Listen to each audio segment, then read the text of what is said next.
হামলাকারী পরিবহন শ্রমিকদের আইনের আওতায় আনা ও ছাত্রছাত্রীদের নিরাপত্তা নিশ্চিতের আশ্বাসে চলমান আন্দোলন প্রত্যাহার করেছে বরিশাল বিশ্ববিদ্যালয়ের শিক্ষার্থীরা।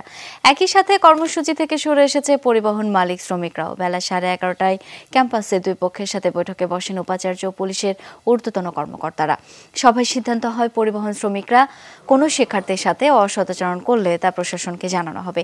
একইভাবে শিক্ষার্থীরা পরিবহন শ্রমিকদের সাথে খারাপ আচরণ করলে তাও প্রশাসনকে অবহিত করতে হবে। রূপাতলী এলাকায় মেসে থাকা শিক্ষার্থীদের নিরাপত্তা নিশ্চিতে প্রয়োজনীয় ব্যবস্থা নেবে পুলিশ। গত 16 ফেব্রুয়ারি রূপাতলী এলাকায় একটি মেসে পরিবহন শ্রমিকদের হামলায় আহত হন 13 শিক্ষার্থী।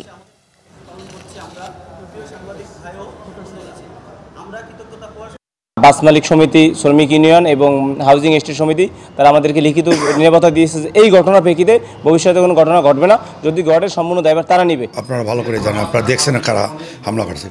তো এই শ্রমিক দুইটাকে আপনারা প্রশাসনকে বলে ছেড়ে দেওয়ার ব্যবস্থা করেন এবং প্রশাসন ইচ্ছা প্রকাশ করছে যে ঠিক আছে, আমরা যদি এরা হামলার সাথে জড়িত না থাকে তাহলে তাকে ছেড়ে দেওয়া হবে। মামলা তদন্ত চলতে আছে, এটা চলমান প্রক্রিয়া। তদন্তের মাধ্যমে যার নামিয়ে আসবে তাকে আমরা অ্যারেস্ট করব। বরিশাল বিশ্ববিদ্যালয়টি সুষ্ঠুভাবে চলার জন্য সকলেই সহযোগিতা করবে। আগামীতে আমাদের এই ধরনের কোনো ঘটনা যাতে না ঘটে সেই জন্য আমরা সকলেই সকল পক্ষ তৎপর থাকব। দর্শক, বরিশাল বিশ্ববিদ্যালয়ের পরিস্থিতি জানবো এখন। সরাসরি যোগ দিচ্ছেন সহকর্মী কাউসার হোসেন। কাউসার, নিরাপত্তা নিশ্চিতের আশ্বাস তো মিলেছে, ভবিষ্যতে এমন অনাকাঙ্ক্ষিত পরিস্থিতি এড়াতে আর কি ধরনের পদক্ষেপ নেওয়া উচিত বলে মনে করছে সচেতন মহল, জানাবেন।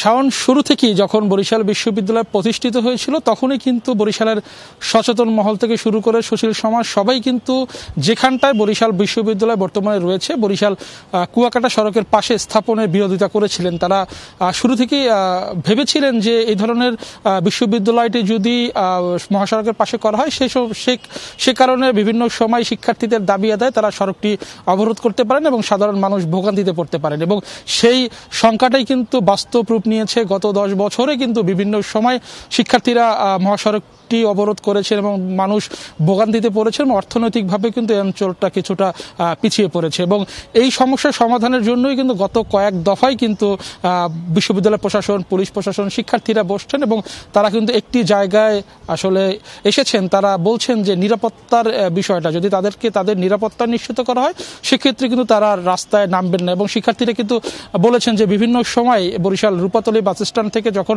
শিক্ষার্থীরা বাসে চড়ে বিশ্ববিদ্যালয়ের উদ্দেশ্যে আসেন তখন কিন্তু বাসের স্টাফরা তাদের সাথে বিভিন্ন সময় ভাড়া নিয়ে নানা কারণেই দুর্ব্যবহার করেন বা এই স্বল্প দূরত্বের জায়গায় আসলে শিক্ষার্থীদের আনতেও তারা মাঝে মাঝে অপারগতা প্রকাশ করেন। এবং এই বিষয়টি নিয়ে কিন্তু আজ বৈঠকে আলোচনা হয়েছে এবং মালিক এবং শ্রমিকদের পক্ষ থেকে বলা হয়েছে যে সবগুলো বাসই তাদেরকে বিশ্ববিদ্যালয়ে আনতে বাধ্য থাকবে এবং কোনো বাসের সেই স্টাফরা যদি শিক্ষার্থীদের সাথে দুর্ব্যবহার করেন সেক্ষেত্রে আসলে মালিক পক্ষ বা শ্রমিক ইউনিয়ন ব্যবস্থা নেবেন। যদি তারা ব্যবস্থা নিতে ব্যর্থ হন সেক্ষেত্রে প্রশাসনের দ্বারস্থ যাওয়ার কথা বলা হয়েছে।